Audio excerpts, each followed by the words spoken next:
C'est 23. Nouvelles technologies, univers numérique et innovation. Voici une tasse de tech avec Alain McKenna et Pascal Forget. Et bonjour tout le monde et bienvenue à un nouvel épisode d'une tasse de tech, la balado qui commence à avoir la barbe longue et blanche, n'est-ce pas? Tant en termes, je reviens là-dessus parce que ça me flabbergaste toujours un peu. Ça fait quand même 7 saisons qu'on complète. Et là, on approche de la mi-saison, en plus, 7e saison, 8e épisode. Écoute, il fait encore chaud, c'est l'été, c'est pas encore l'automne. Je peux pas dire qu'on se prépare pour l'automne parce que même si c'est la rentrée qui s'amorce, on est encore en plein été. Ce qui fait qu'on est toujours très confortablement installé en T-shirt au bureau. Pascal Forget, qui lui est toujours très bien mis avec sa chic chemise. Bonjour! J'essaie toujours de porter des polos élégants. Bonjour Alain McKenna, content que tu sois là. On peut commencer tout de suite par saluer nos partenaires pour notre saison, GoDaddy.ca, Microsoft et TELUS. Merci, grâce à eux, nous pouvons manger.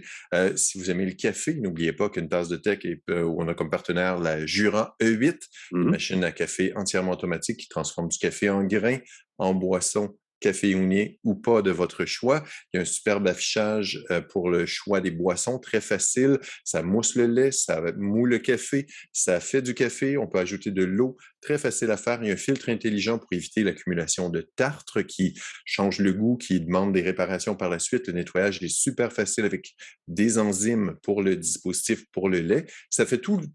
Hein? On appuie sur un bouton, le café, le lait, tout est dans un clic. Il n'y a pas besoin de faire plusieurs étapes. Et il y a une petite chute à l'arrière pour son décaféiné de l'après-midi, par exemple.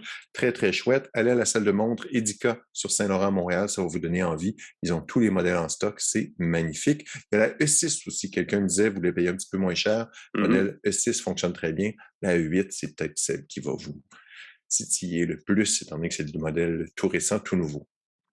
Merci Pascal. Parlant d'aller à des places, tu sais qu'on va se déplacer dans 2 semaines, au moins en partie. Il y a l'événement, le nouveau lancement d'Apple, très attendu toujours, lancement automnal, qui, si je comprends bien, maintenant, se passe en 2 temps. Premier temps, on va parler beaucoup de mobilité, de Gugus Wearables, de choses comme ça. Et je pense que plus tard, en octobre, ou peut-être même en novembre, peut-être plus en octobre, il va y avoir il y a toujours une espèce de complément plus axé sur le divertissement, musique, vidéo, tout le kit. 7 septembre, donc, ne manquez pas ça. Ça va être un mardi, la fameuse présentation de ce qui pourrait être les nouveaux iPhones, j'imagine, le nouvel Apple Watch. iPhone 14, si je ne m'abuse. Le lancement d'iPhone, le thème, c'est Far Out. Ouais. Je ne sais pas à quel point c'est vrai, mais la rumeur veut que ça signale, parce que la présentation, c'est la pomme d'Apple avec des étoiles autour, très spatiale. Est-ce qu'on a une nouvelle fonction de photographie nocturne qui permet de voir les étoiles, avec une très longue exposition? Astrophotographie, est-ce que ce serait ce clin d'œil-là? Parce que la rumeur dit que l'iPhone 14, qui va être pas beaucoup changé par rapport au 13, pourrait avoir des nouvelles caméras, dont une très bonne 3e lentille, donc ça pourrait être intéressant à suivre. Écoute, ce que tu me dis là, ça me fait parler. Il y avait une rumeur comme quoi on considérait la connexion satellitaire avec les iPhones, qui permettrait d'envoyer des messages d'urgence, de retrouver son téléphone sans qu'il soit connecté à un réseau cellulaire, passer par les satellites. Si c'est Far Out, c'est peut-être ça aussi. Ça va être à suivre. Souvent, ça va titiller beaucoup les gens, même si je m'attendais à ce que cette option-là soit dans la version suivante du iPhone, l'iPhone 15. Ça pourrait. On va être à suivre. J'ai hâte de voir, il y a des nouveaux AirPods Pro aussi qui ont besoin d'un rafraîchissement également. Donc, ça va être une grosse conférence. On sera là, une tasse de tech. En tout cas, on va tweeter tout le kit, mais aussi, on va pouvoir revenir dans l'épisode de cette semaine-là sur les nouveautés. Peut-être qu'on va avoir des exclusivités, on ne le sait pas. Je sais qu'ils m'ont demandé, ils ont demandé, rarement ils le font, ils nous ont demandé s'il y a des gens avec qui on voulait parler, rencontrer des dirigeants. Le plus haut que je me suis rendu à date, c'est Phil Schiller. J'ai croisé Tim Cook la dernière fois que je suis allé, l'année passée. Mais j'ai pas eu le temps. J'ai pas eu la chance parce qu'il y a ces gardes du corps et tout le kit de parler à M. Cook. Mais ce serait mon prochain défi. Un des PDG des grandes technos, là, que ce soit Satya Nadella chez Microsoft ou c'est M. Pichai chez Google. Moi, je suis preneur, hein. Ils ont juste à me l'offrir. Moi, j'ai serré la main de Bill Gates à un moment donné. C'est mon plus haut et j'ai fait pipi à côté de Steve Ballmer. Ah! Ça fit avec le personnage de Steve Ballmer, le croisé ça se glisse bien. J'étais dans un événement de Microsoft et puis les gardes de sécurité arrivent. Ballmer entre au sa salle de bain. J'étais comme... C'est un peu assez particulier. Ouais, j'essaierai la main Steve Jobs. Ça, je peux dire qu'il n'y a plus grand monde qui peut ajouter ça à sa liste parce que M. Jobs... Non, ça serait un peu compliqué de serrer la main de Steve Jobs à partir de maintenant. On va revenir sur l'actualité de la semaine. Tu permets, Pascal, segment d'une tasse de tech qui est présenté par l'infolettre InfoBref, infobref.com. J'en ai parlé la semaine dernière. Vous savez qu'il y a une nouvelle infolettre du samedi, infobref.com, qui s'appelle InfoBref, votre argent, qui est axée sur comment mieux gérer. C'est un mix de finances et de consommation. Donc, comment mieux faire avec les sous qu'on a. Vous savez, la vie coûte cher de nos jours. Donc, des fois, des bons conseils de gens qui se spécialisent dans la recherche de bons conseils, ça fait une différence dans le budget à la fin du mois. Donc, allez voir ça, infobref.com. Ils ont aussi un compte Twitter. Et là, je fais le lien très maladroitement avec ta première actu, Pascal, parce que la saga de la vente de Twitter n'est pas terminée. Mais non, ça brasse et c'est fantastique. Hein. C'est depuis avril dernier, avril dernier Monsieur Musk s'est manifesté qu'elle a acheté Twitter. Le taux était calculé, ça devait être une affaire de quelques semaines avec l'approbation. Ça a été retardé, saga, revirement. Je n'achète plus, j'achète. Les actionnaires ont dit non, on ne veut plus. Écoute, c'est fantastique que ça se poursuit. Et là, c'est maintenant, après Elon Musk lui-même qui demandait hey, combien vous avez de faux abonnés dans Twitter ou juste comment c'est calculé. C'est la Securities and Exchange Commission des États-Unis, le régulateur des marchés. Ben oui. Qui demande à Twitter, hey, finalement, nous aussi, ça nous intéresse de voir ça. À juste titre, ben oui, absolument. Et là, Twitter continue de maintenir qu'ils ont moins de 5% des utilisateurs quotidiens monétisables. J'aime beaucoup ça comme expression.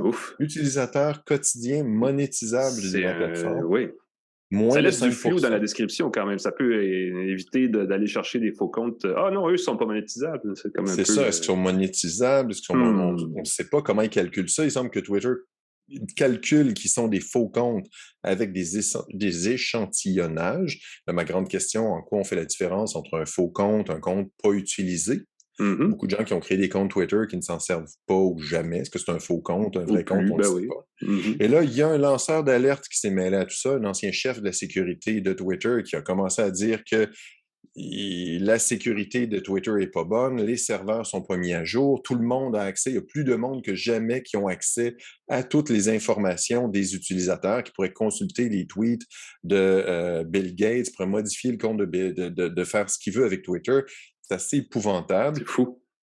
Twitter réplique en disant que Peter Zetko, E-I-T-E-R, c'est très particulier, Peter a été congédié pour leadership inefficace et piètre performance. Donc, évidemment, il dit ça parce que c'est de l'opportunisme pour faire parler de lui. C'est le 13 septembre que les actionnaires de Twitter vont voter sur l'achat par Musk. Le SEC va avoir des questions à Twitter, un procès qui va durer 5 jours pour voir c'est quoi. C'est en octobre, ça, le procès, non? En octobre. Donc, c'est assez particulier qu'en septembre, les actionnaires doivent trancher et en octobre, le procès va avoir lieu. En quoi ça va affecter la valeur, encore une fois? Moi, si j'avais acheté une compagnie puis qu'on sait qu'elle va être surveillée par les superviseurs du marché américain, peut-être que il y a des montants qui vont être revus à la baisse, c'est sûr, au minimum. C'est sûr qu'il y a quelque chose qui va clocher. Fait que peut-être que d'ici 2024, on va pouvoir régler qui est propriétaire de Twitter à un moment donné. On s'en reparlera dans la saison 9 d'une tasse de tech, alors il n'y a pas de problème. Tu veux parler des lancements de bracelets connectés qui ont été annoncés hier? Écoute, c'est pas étonnant, mais en même temps, j'étais un petit peu surpris. Fitbit, on le sait, appartient à Google maintenant, et Google va lancer d'ici quelques semaines sa propre montre Pixel Watch qui aura une panoplie de fonctions Fitbit. C'est annoncé, on va intégrer les services Fitbit à la prochaine montre de Google. Ça n'empêche pas Fitbit, la marque, de lancer 3 nouveaux produits cet automne ou dans les prochains jours. 3 niveaux de gamme, en fait. Il y a la Inspire 3, la Versa 4 et la Sense 2. Si vous êtes comme moi, vous dites « OK, ça veut dire quoi? » Parce qu'on n'est pas trop familier. Il y a beaucoup de produits là-dedans qui se ressemblent. L'Inspire 3, pensez-y, c'est un bracelet de base à 130 $, très abordable, qui permet de faire un suivi de son activité physique sans être nécessairement très pointu dans l'information. Sa particularité, c'est que c'est 10 jours d'autonomie sur ce bracelet connecté-là, qui donne quand même l'heure. Donc, c'est un peu une façon d'avoir une version réduite d'un conseiller, pas d'un conseiller, mais d'un appareil qui nous suit et qui fait notre suivi d'activité physique. La Versa 4, la Versa jusqu'à jusqu'à récemment, dans ma tête, c'était le modèle le plus haut de gamme, mais ce n'est pas le cas, en fait. Mais c'est la 4e génération de cette montre qui coûte quand même $300, qui n'est pas exactement... c'est pas la moins chère, mais c'est pas non plus la plus chère. En tout cas, c'est à voir là, pour vous, pour calculer notre budget. Très axé sur l'exercice, donc les activités qu'on fait pour se garder en forme. Il y a 40 modes d'activité physique dans cette montre-là. Intègre un GPS. Oui.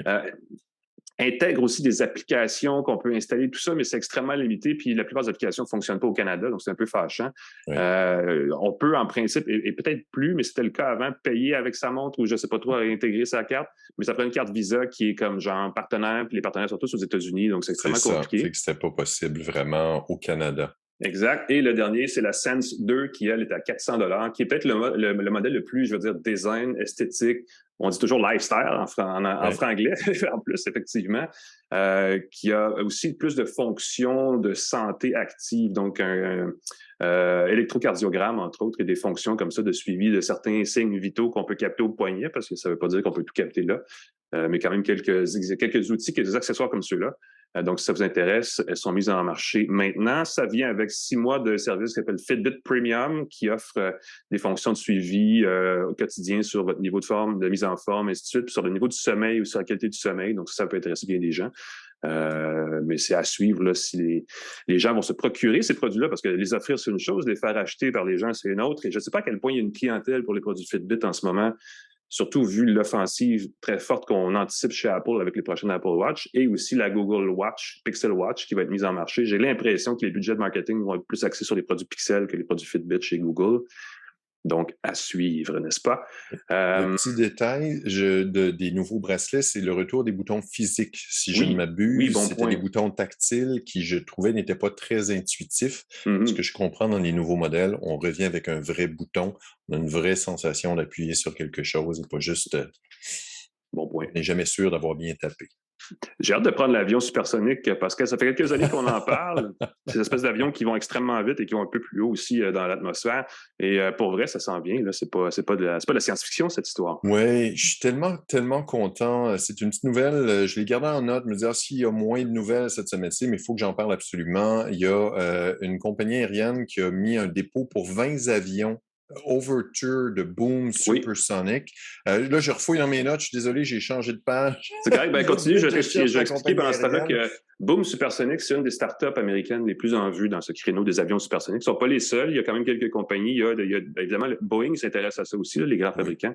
Mais Boom est une de celles qui sont peut-être les plus susceptibles d'avoir un produit en marché prochainement, effectivement. Oui. American Airlines qui a fait un dépôt pour acheter jusqu'à 20 avions supersoniques Overture de la compagnie, avec une option pour en acheter 40 de plus. Et ça, c'est super intéressant. L'avion Overture de Boom Supersonic peut transporter de 60 à 80 passagers à 1,7 fois la vitesse du son au-dessus de la mer. On ne veut pas franchir le mur du son au-dessus des grandes villes, donc il faut dépasser, arriver au-dessus de la mer, et là, on peut accélérer, franchir. Oui, parce que quand on franchit le mur du son, ça fait quoi? Boom! Le boom supersonique, voilà. Ce qui m'a surpris, c'est que l'Overture a moins de passagers et il est moins rapide que le Concorde, qui, lui, allait à Mach 2,4, allait à 2 fois la vitesse du son. L'avion va aussi beaucoup moins vite que l'avion de Tom Cruise dans le dernier Top Gun. Je ne sais pas si tu as vu. Ah là, tu viens de voler le punch. Ça y est. Je ne gâcherai pas la surprise, mais l'avion de Tom Cruise va plus vite que 2 fois la vitesse du son, plus vite que l'avion Overture de Boom Supersonic. On dit que les billets vont être abordables. Ouais. Toujours abordable comparé à quoi, là? Ça peut être comparé au Concorde, ça laisse encore beaucoup de marge, effectivement. Exactement, moins cher qu'un vol dans la fusée de Jeff Bezos. Ah, ça aussi, ça laisse de la marge, oui. Ça laisse de la marge. Ça permettrait de faire Londres à New York en 3h30 versus 6h30. Un gain de temps qui permettait, avec le Concorde, en tout cas, de dîner à Paris et de souper à la maison le soir. Là, tu peux aller-retour à Paris en une journée. L'autonomie, cependant, la durée de vol des vols de l'avion est un peu moins de 8000 km.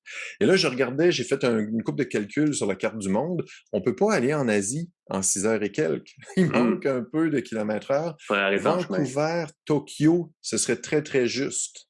Vancouver-Tokyo, ce serait 7750 km selon Google.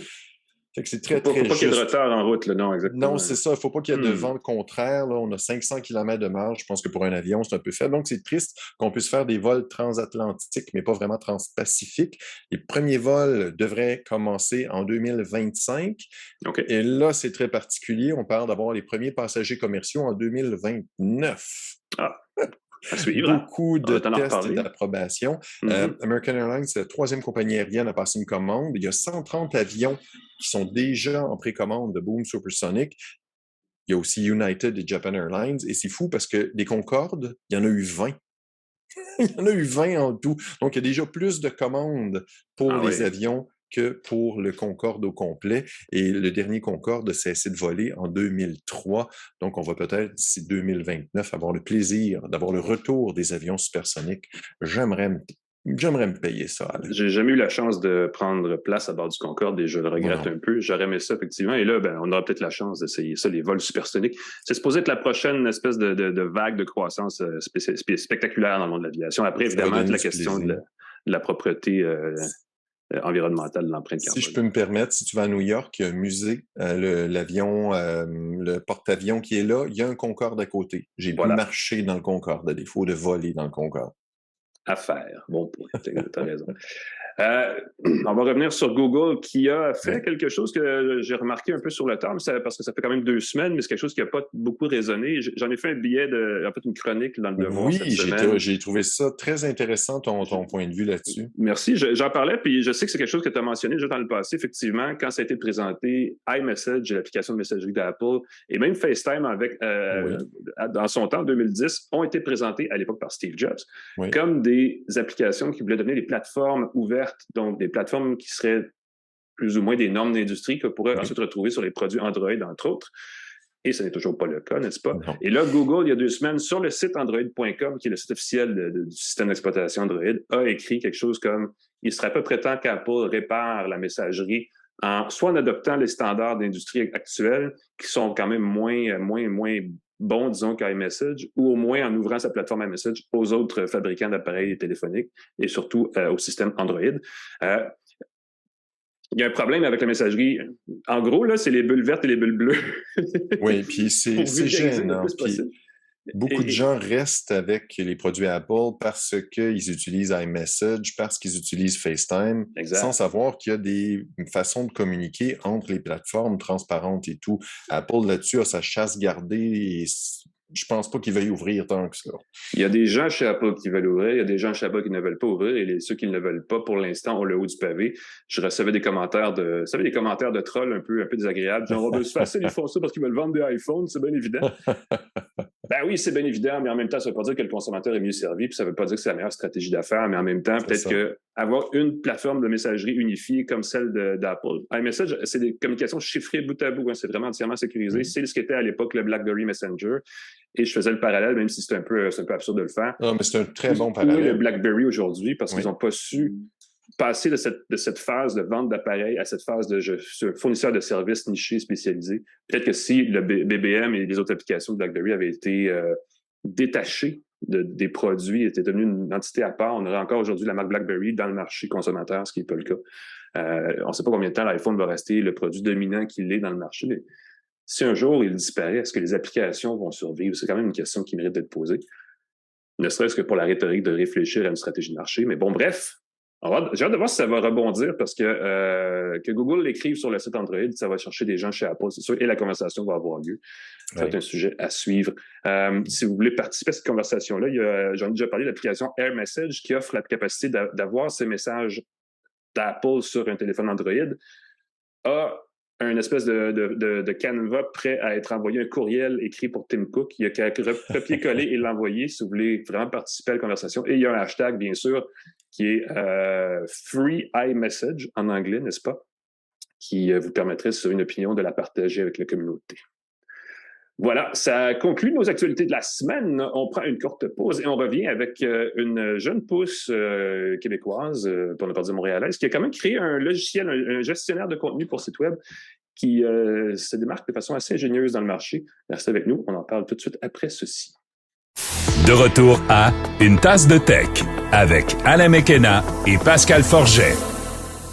Et bienvenue à une tasse de tech, édition de la fin août avec Alain McKenna et Pascal Forget. Segment d'entrevue qui risque d'être très intéressant qu'on amorce en ce moment. Pascal, je te laisse présenter le segment.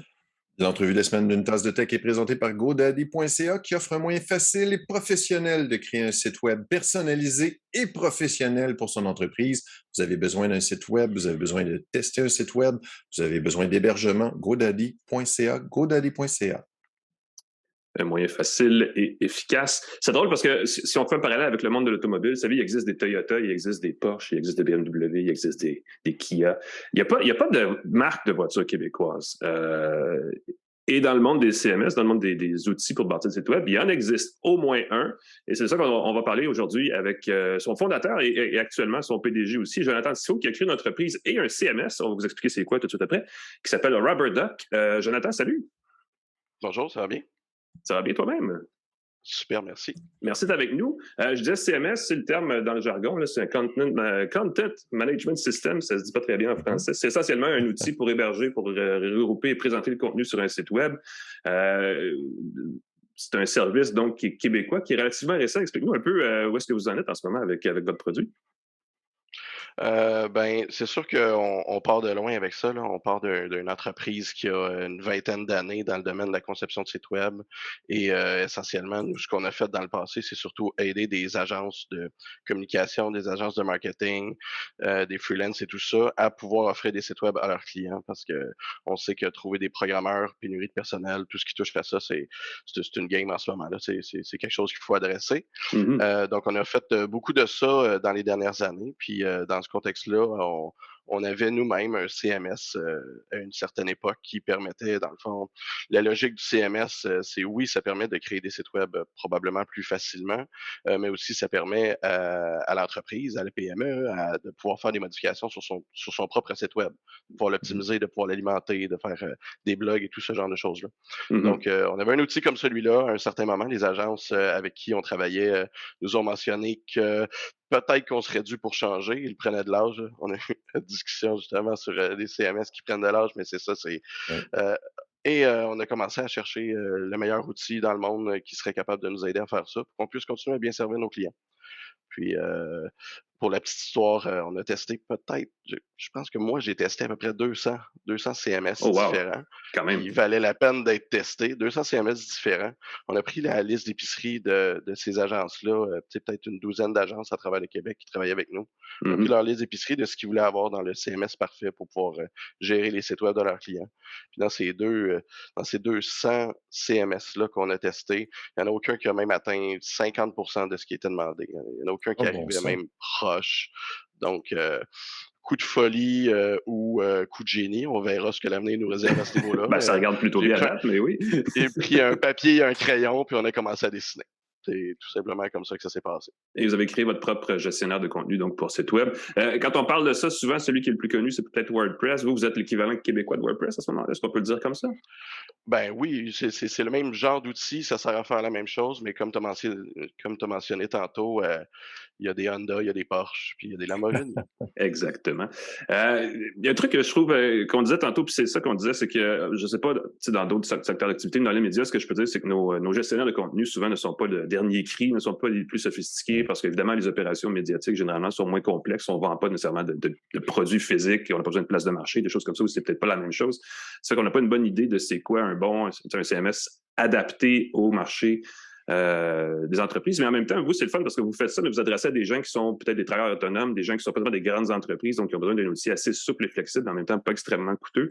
Est-ce que quelqu'un qui veut se partir un site web aujourd'hui peut aller chercher, peut trouver dans votre outil, dans Rubberduck, ce qu'il cherche pour partir un site web? Oui, définitivement. On vient justement de mettre en ligne assez récemment tous les outils qui permettent à monsieur, madame dans une PME, que ce soit une équipe de marketing d'une PME ou justement un freelance ou le gestionnaire de la PME en question, capable d'aller faire son site web par lui-même, un peu comme les outils qui existent en ce moment. Évidemment, c'est pas pareil comme ceux qui existent. On a des façons de fonctionner qui sont différentes, puis évidemment, on apporte des plus-values que les autres n'ont pas, particulièrement dans le contexte du Québec, c'est le fait d'avoir une plateforme qui est multilangue, native directement dans l'outil, plutôt que d'avoir à aller chercher soit des plugins, de la programmation particulière ou simplement que ce soit pas possible. C'est vraiment un des avantages importants qu'on a du fait qu'on vient du Québec. Donc, c'est quelque chose qu'on a dû mettre de l'avant dès le jour 1 du développement du projet. Ouais. Il y a un truc qu'on disait tantôt avant de commencer à enregistrer ce segment, et ça me surprend encore. Il y a quand même une bonne partie du web qui est codée à la main. Donc, il y a ce sont pas tous les sites web qui ont déjà un outil comme celui-là. Donc, il y a vraiment un marché à aller conquérir là pour un peu tout le monde, dans le fond, excluant ce que vous faites chez RubberDuck. Oui, exactement. Il y a probablement encore un 20-30% des sites web sur la planète en ce moment qui sont codés, comme tu dis, à la main. Là. Donc, nécessaire d'être un programmeur pour pouvoir aller faire des modifications à l'intérieur de ce code-là. C'est fou. Le fait que vous utilisez un CMS, le fait de créer du contenu automatiquement, que les utilisateurs peuvent modifier eux-mêmes, ce que WordPress permet de faire, qu'est-ce qui vous distingue? Qu'est-ce que vous apportez de plus que WordPress? WordPress dit souvent que quelque chose comme, écoute, le gros pourcentage des sites web sont faits avec WordPress. Et est-ce qu'on peut utiliser avec RubberDuck le contenu qu'on a déjà créé de son site? Transférer le site web d'une entreprise de service de WordPress à RubberDuck, ça va prendre quelque part entre 3 et 4 heures. C'est pas, c'est pas quelque chose qui est vraiment très, très long ou difficile à faire. On est beaucoup dans la simplicité, beaucoup dans la facilité. Le concept du RubberDuck, du jouet, c'est un jeu d'enfant de faire un site web avec RubberDuck. C'est sûr, si on le compare avec WordPress, c'est vraiment une situation qui est complètement différente. WordPress permet une quantité de choses à peu près infinie étant donné que c'est open source et qu'à peu près tout le monde y a accès de pouvoir jouer là-dedans. Donc, il y a ses lacunes, il y a ses avantages, ses inconvénients. Nous, on rentre dans un moment où la grogne envers l'utilisation de WordPress, elle augmente. C'est un petit secret de polichinelle que tout le monde haït WordPress, mais personne ne le dit parce que c'est ça qui fait runner. Je vais le dire, c'est ça qui fait rouler la business. Un des défauts de WordPress, c'est qu'ils ont une tonne de plugins qui permettent d'ajouter des fonctions, mais ils sont toujours gratuits en version limitée. Il faut payer ensuite. Donc, quand on pense open source gratuit, on peut tout faire. C'est un peu exagéré comme réputation. Il y a ce défaut-là. Et les mises à jour éternelles créent des failles de sécurité assez régulières. C'est pas la solution idéale là, non plus, WordPress. Là.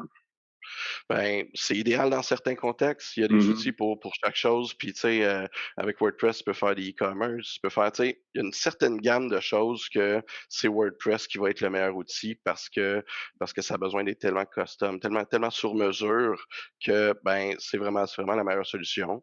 Sauf qu'on a remarqué que dans 79,7% des cas, excusez-moi, je vais être précis. 79,7% des cas, c'est pas le meilleur outil, tout simplement.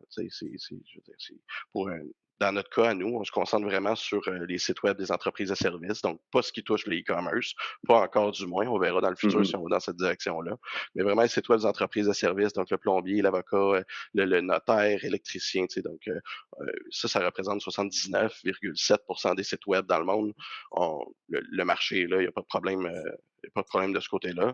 Au point de vue des plugins sur WordPress, c'est sûr que quand tu as besoin de télécharger 10, 12 plugins dans le site web juste pour être capable de l'optimiser pour les moteurs de recherche, puis je dis 10, mais je pense que le range c'est 10 à 15 en général, là, tous ces plugins-là viennent soit avec des frais. Là, encore une fois, c'est un petit mensonge que WordPress, c'est gratuit. Là, c'est pas vrai. C'est un gros mensonge, je veux dire. Dans la vraie vie, c'est pas vrai que WordPress, c'est gratuit. C'est probablement dans les plus chers qui existent si on combine tous les éléments là, d'hébergement, de nom de domaine, des plugins, les thèmes et surtout les frais de maintenance qui sont nécessaires pour pouvoir être en mesure de... essentiellement que ton site web explose pas après chaque mise à jour. Chapeau à ceux qui font ça dans la vie. J'ai des amis qui s'assurent de faire ça dans la vie et c'est tout un travail. Mais c'est un sacré casse-tête, on peut imaginer. Ça correspond à un certain besoin, c'est correct. Puis ça a sa place. Définitivement, ça prend une énorme place. Mais souvent, les gens vont aller vers WordPress parce que c'est la seule chose qu'ils connaissent, tout simplement. C'est bien connu. Est-ce que, de votre côté, c'est drôle parce que je regardais tantôt, puis c'est vraiment une très triste nouvelle, ce qui se passe avec BRP, là, le fabricant de Skidoo, qui est en pleine crise de rançon logiciel, puis on voit de la information couler. Est-ce qu'un CMS comme le vôtre a des avantages en termes de sécurité par rapport à des menaces comme celle-là, ou si c'est pas mal la même chose dans tout le marché des gestionnaires de contenu? WordPress et on va dire toutes les plateformes qui sont open source ont cette particularité-là du fait que bon, c'est accessible à peu près n'importe qui au code et tout ça. Ça permet aussi de bâtir comme des plugins, des extensions, comme tu as mentionné tantôt, qui permet à n'importe qui dans le monde d'aller intégrer une fonctionnalité supplémentaire, ben, cette personne-là qui a bâti cette fonctionnalité-là, à quel point elle est compétente, à quel point elle a mis des éléments de sécurité dans son plugin, elle s'est assurée que tout était parfait à ce niveau-là. C'est tout le temps là que ça se joue, c'est dans l'inconnu, c'est dans des experts je sais pas, en Roumanie qui ont bâti ce plugin-là, puis qu'à la fin, toi, t'es pogné à devoir le mettre à jour en espérant que ça explose pas. C'est vraiment des problèmes de sécurité viennent de cette portion-là qui sont les extensions et le open source. Donc, nous, en effet, ben, on n'a pas ça. On a, on a l'avantage du fait de ne pas être open source, comme un petit peu les autres plateformes commerciales qui existent aux États-Unis, un petit peu partout dans le monde, où on est en contrôle complet de toutes les entrées et sorties de tous les sites web et il n'y a pas de risque de sécurité à ce niveau-là, ou du moins on peut les gérer, on peut les prévenir beaucoup plus facilement, beaucoup plus rapidement, sans mauvaise surprise. Oui, ça c'est un atout. Je disais dans l'information du communiqué que vous avez publié il y a quelques jours, vous venez de lever $1 million pour accroître vos activités. Ça va quand même plutôt bien. Vous êtes en mode de pleine croissance en ce moment. Vous avez plusieurs clients, j'imagine principalement au Québec. Ça ressemble à quoi où est-ce que vous vous situez en ce moment, puis où est-ce que vous voulez vous situer grâce à ce financement-là? Là? Ça va super bien au Québec. Dès qu'on a commencé, on a grimpé rapidement à 150 agences partenaires au Québec. Quand on parle d'agences partenaires, là, c'est autant des agences que des freelancers, des gens qui font des sites web pour leurs clients. Là. Donc, c'est vraiment notre première cible en termes de marché au Québec. Donc, ça se passe super bien de ce côté-là. On continue encore de développer le Québec, mais veut pas, ça reste, étant donné que nous-mêmes, on est du Québec, ça reste un banc d'essai pour ensuite être en mesure de mieux développer l'outil, de mieux répondre à des besoins, puis après ça, de sortir du Québec. Donc, ce $1 million là qu'on est allé chercher auprès d'investisseurs privés, ça permet justement de développer les campagnes à l'extérieur du Canada. Les outils sont déjà développés, la technologie est là, il n'y a pas de problème. C'est vraiment de travailler sur le marketing et tous ces éléments-là à l'extérieur du Québec. Donc, ailleurs au Canada, on a les États-Unis, puis l'Europe. Probablement qu'on va commencer par l'Europe aussi. Ça risque d'être une niche beaucoup plus intéressante pour nous, avec tout ce qui est multilingue, avec tous les aspects, les prochains éléments qu'on va travailler dans l'outil. L'Europe va probablement être un endroit plus intéressant pour nous. C'est intéressant cette notion-là parce que donc plusieurs langages sont inclus à même votre système et ça vous permet d'aller plus rapidement à l'international, si je comprends bien. Oui, exactement. On a déjà 12 qui sont inclus, mais bon, comme je parlais avec mon collègue tantôt, si quelqu'un en veut un 13e, on va le faire. Là. C'est pas, s'il y en a un qu'on n'a pas mis qui vous intéresse, si vous voulez mettre du Klingon là-dedans, on le fera. C'est pas vraiment énervant du côté du nombre de langues. C'est vraiment l'interface de gestion du contenu dans ces différentes langues-là.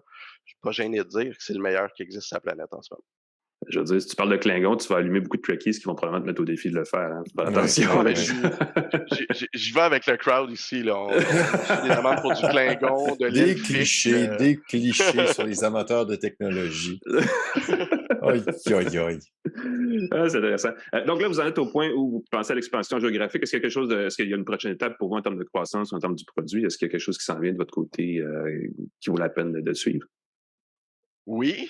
Je suis pas supposé l'annoncer maintenant, donc on va se garder une petite gêne. Ça peut rester entre nous, là. Il n'y a rien, là. Ah oui, bien sûr, entre nous et vos milliers d'auditeurs, bien sûr. Entre nous et le web.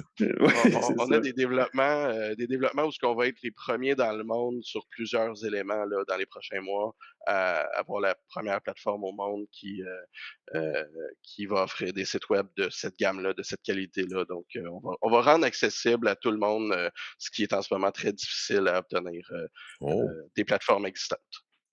Dis-moi que c'est pas du Bitcoin, au moins. Non. On n'est pas dans les mots-clés. Les buzzwords du moment. Puis, à quelque part, ça fait partie de la différence que notre plateforme est là par rapport aux autres, dans le sens que on va se comparer un petit peu plus à un Apple qui va prendre des technologies déjà existantes et faire un produit que les gens ont envie d'utiliser, qui est beaucoup plus agréable à utiliser, tout simplement. Rien inventé de particulier. Apple, autre qu'un design et une expérience utilisateur qui est agréable. Nous, on est dans cette game-là, tandis que nos compétiteurs, eux autres, sont tous en train de travailler, d'essayer de mettre de l'intelligence artificielle, du deep data, puis d'avoir des beaux mots buzzwords à mettre dans leur marketing afin c'est ça, ce serait le fun que les technologies qui existent actuellement soient à la hauteur de où est-ce qu'on est rendu justement au point de vue technologique, puis c'est pas le cas. Donc, nous, c'est vraiment là-dessus qu'on se concentre. Donc, des primeurs mondiales qui s'en viennent. On va suivre ça avec intérêt. Jonathan Tifo, fondateur et PDG de Rubberduck. Merci d'avoir été avec nous, c'est super intéressant. Merci de m'avoir invité, c'est super gentil. Et à la prochaine. À la prochaine. Nous, on prend une courte pause et on revient avec nos essais de produits de la semaine. Restez avec nous. De retour à Une tasse de tech avec Alain McKenna et Pascal Forget.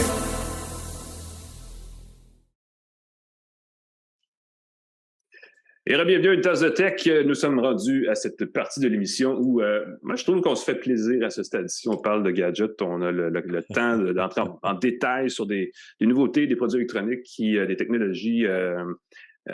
qui est quelque chose qu'on voit moins ça. Avant, ça se faisait régulièrement un peu partout. Maintenant, on est parmi les rares chanceux élus et je veux dire même influenceurs qui ont accès. Non, pas influenceurs, non. Non, tu veux pas? Non. Mais je le disais dans le bon sens du terme. Là. Oui, non. Moi, je me demande tout le temps, quand on parle d'influenceurs, Alain, il faut savoir qui ils influencent et par qui ils sont influencés.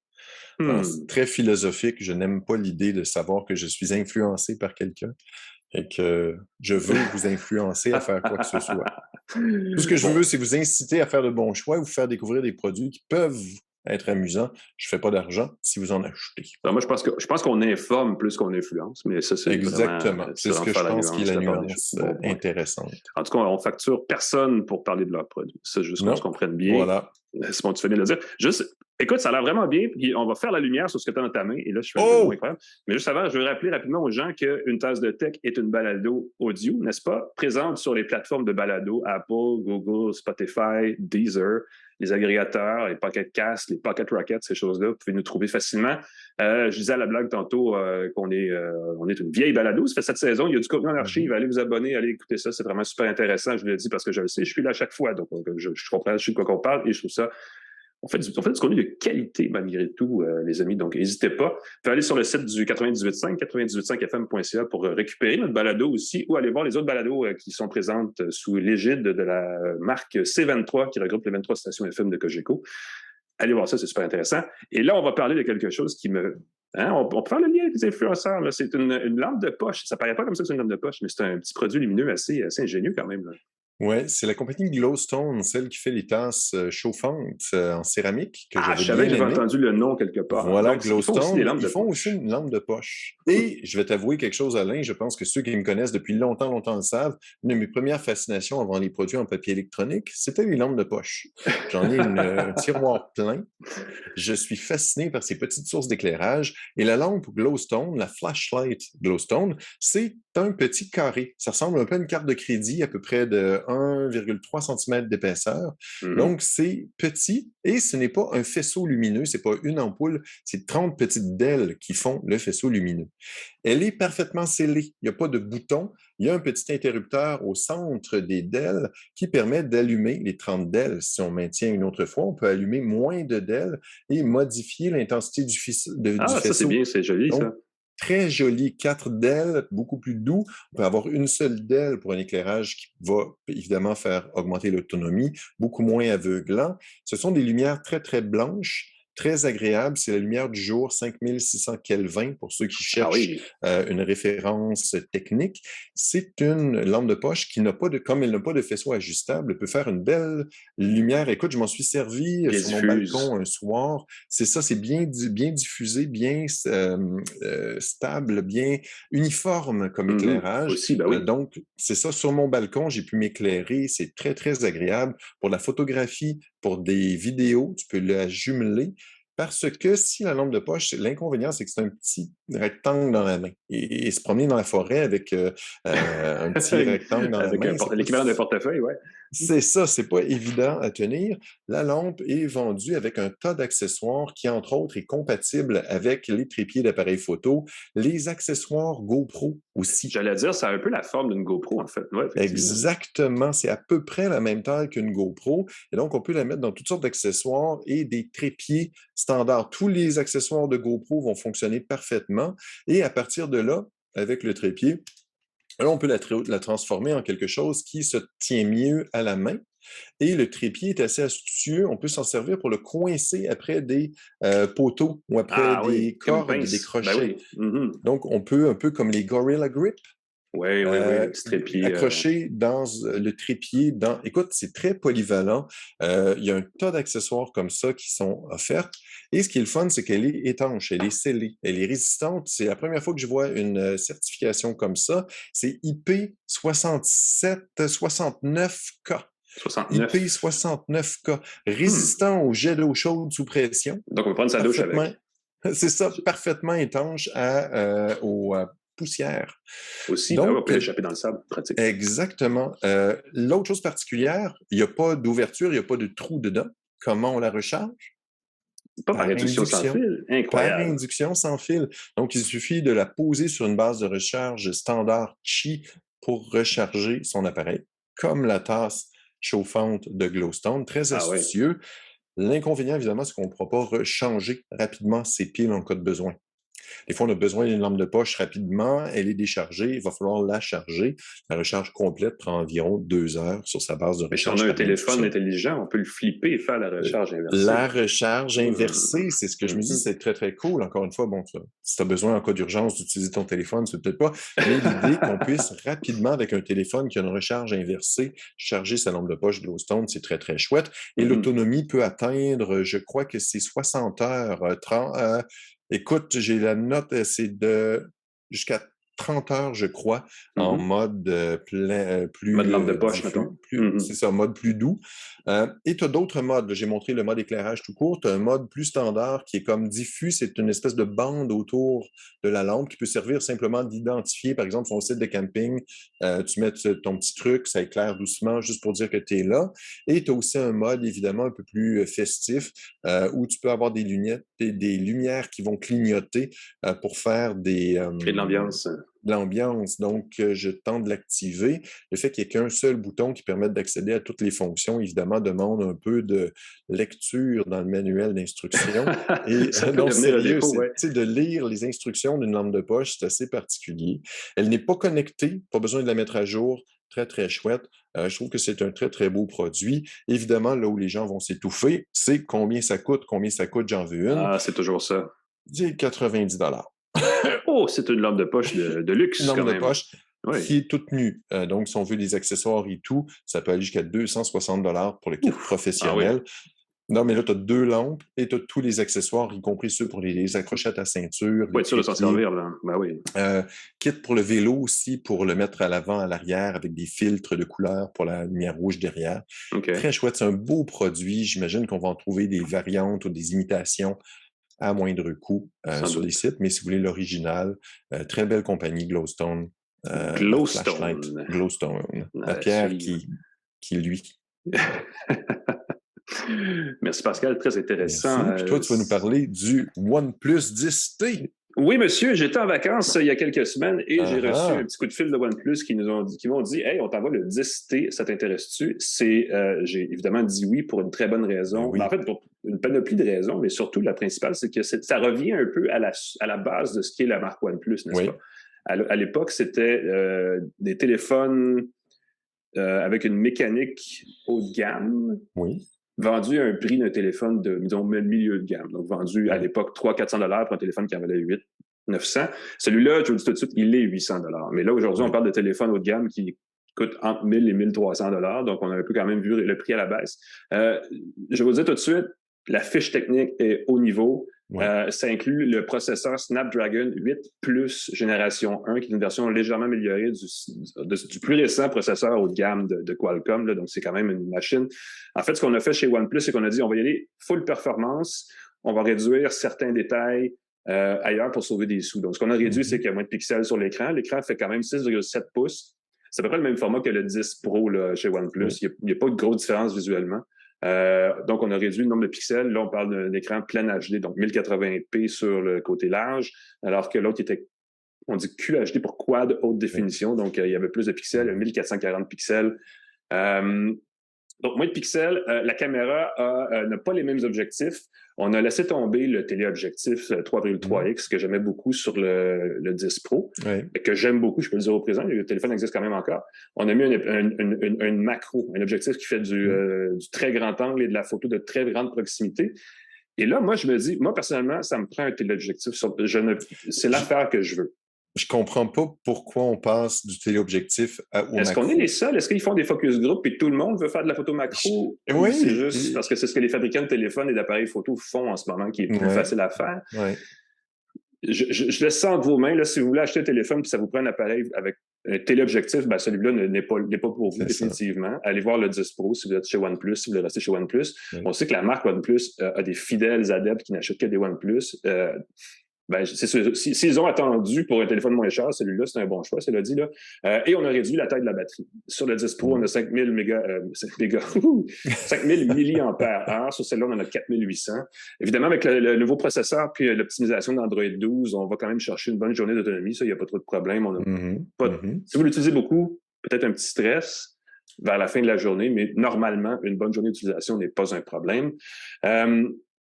Même stockage, 128 ou 256 gigaoctets que le 10 Pro. Et ce qu'on pourrait dire en franglais, le killer app, donc la fonction vraiment qui fait la différence, n'est pas sur le téléphone, les amis.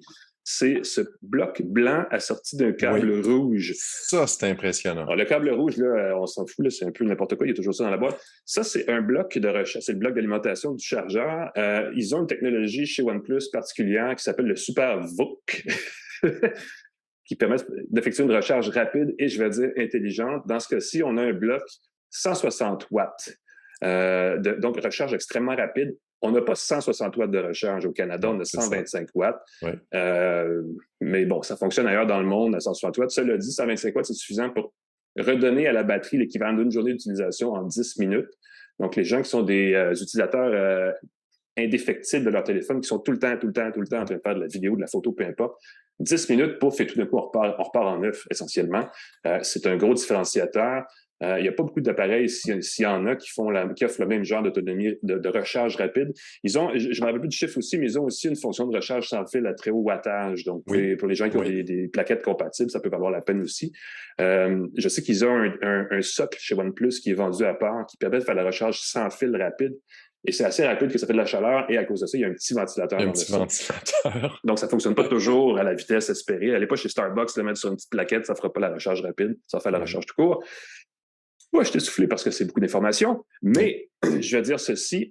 C'est un téléphone qui est étonnant et qui est quand même un petit peu moins cher que le 10 Pro. Est-ce que ça vaut la peine par rapport, parce que là, la semaine dernière, on parlait du Pixel 6a, qui est aussi un téléphone vendu $600. Donc, dans cette espèce de créneau $600-800, il y a une offre assez conséquente de téléphones intéressants. Et là, je me suis posé la question, est-ce qu'un OnePlus 10T à $800 vaut plus la peine qu'un Pixel 6a à $600? Moi, je pense que c'est ce que tu fais avec. Je pense que si tu veux un téléphone simple pour des photos, j'irais du côté du Pixel. Tu me dis si je me trompe. Je pense que OnePlus, avec son 10T, vise plus les gamers. Des gens parce qu'ils ont diminué les caractéristiques d'appareils photo.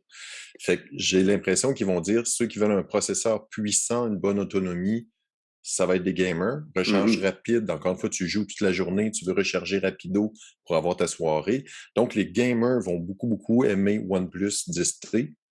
Version plus costaude, puissante, beaucoup de stockage. Ouais. Tu as entièrement raison, parce que l'antenne 5G, l'antenne Wi-Fi, tout a été conçu. Il y a même un système de refroidissement du téléphone qui ont été conçus exprès pour s'assurer d'optimiser la performance du téléphone quand on fait du jeu mobile. Donc, si vous êtes un gros joueur, c'est probablement l'appareil pour vous. C'est sûr que le Pixel 6a est plus pour l'utilisateur grand public. Là. Je fais de la photo, je prends mes messages, un usage plus conventionnel. Mais tu as entièrement raison, ça fait une belle différence. Tu as une bonne remarque, Pascal, par rapport à cet appareil-là? Parce que moi, j'aime beaucoup les téléphones OnePlus. Je trouve que c'est un peu comme des voitures de sport. C'est un téléphone un peu particulier, donc tu te promènes avec une voiture un peu différente, qui n'est pas nécessairement la plus pratique, qui n'est pas nécessairement la moins chère, qui n'est pas nécessairement la plus populaire. Il n'y a pas d'interrupteur sur le côté. Les téléphones OnePlus, depuis le début, une espèce d'interrupteur, 3 fonctions sur le côté, pour rendre le téléphone silencieux en mode vibration ou en mode normal. Il y avait comme Apple puis OnePlus, je pense, dans ce créneau-là. Hein? Exactement. Et donc, ils ont enlevé ça sur le 10T. Je trouve ça un peu triste, parce que c'était une belle fonction. Rapidement, tu es au cinéma, tu active le mode vibration silencieux. Et l'autre chose que je remarque en tenant le téléphone, c'est que le fini des téléphones OnePlus, un peu papier sablé. Je ne sais pas si tu as touché leur premier modèle, ça m'avait surpris. Le dos était en papier sablé et je trouve qu'ils ont remplacé ça par un fini plus lisse, très élégant.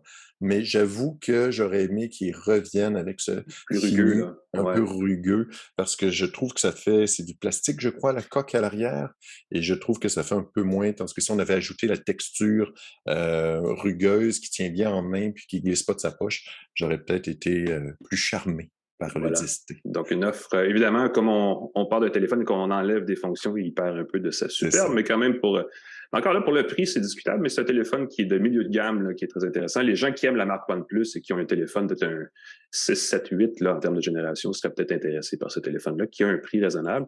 Contrairement aux deux autres, n'est pas vendu à rabais ou à près de $0. Je ne vais pas dire les deux autres, je pense au 6A, au Pixel 6A et à d'autres téléphones du genre, là, l'autre m'échappe, mais donc, lui, il est vendu vraiment plein prix chez OnePlus. On ne peut pas nécessairement aller chercher à $0 chez un fournisseur. Donc, c'est un peu de notre limite. Mais les gens qui aiment OnePlus et qui connaissent la marque savent que c'est comme ça que ça fonctionne. Donc, ça peut être pour ces gens-là à qui on s'adresse. Dans ce cas-ci, voilà. Toujours les gens de bureau de Best Buy qui m'ont dit qu'on espérait avoir le téléphone en magasin. Alors, ça se peut qu'il arrive. Et tu parlais probablement de la marque Nord de OnePlus, qui sont moins coûteux encore, avec des caractéristiques. Le processeur est moins de gamme à ce moment. Le processeur est moyen de gamme à ce moment-là. On baisse effectivement d'un cran au niveau de la performance là aussi, effectivement. Alors, on remercie nos partenaires. Merci Pascal, Microsoft, absolument, vas-y. Oui, c'est déjà le temps de se laisser.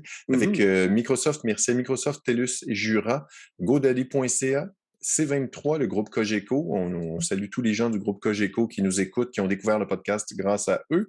Claude Hébert, la mise en onde, pascalforgette.com, mon site, je me permets de le mentionner. Alain McKenna dans le Devoir, on peut lire un peu partout, et aussi dans le bulletin de nouvelles Info Bref. Info Bref, Le Devoir aussi, n'hésitez pas à vous abonner à notre édition numérique Le Devoir, très intéressant. Évidemment, c'est la fin pour aujourd'hui, mais manquez pas à la prochaine épisode, la semaine prochaine, parce que là, on est sur une lancée pour l'automne. On va avoir un développeur d'application qui est d'ici, qui a gagné le prix, je pense, de l'application de l'année du côté d'Apple cette année. Oh, quand même! Qui est un jeu pour enfants, l'air de rien, comme ça. Je vous laisse le suspense là-dessus, mais manquez pas ça la semaine prochaine, une tasse de tech. Venez nous voir toujours sur nos plateformes sociales, Facebook, YouTube ou du côté de C23 sur les plateformes Balado. Sinon, on vous souhaite une bonne fin de journée, une bonne semaine et on se revoit la prochaine fois. Bye bye tout le monde!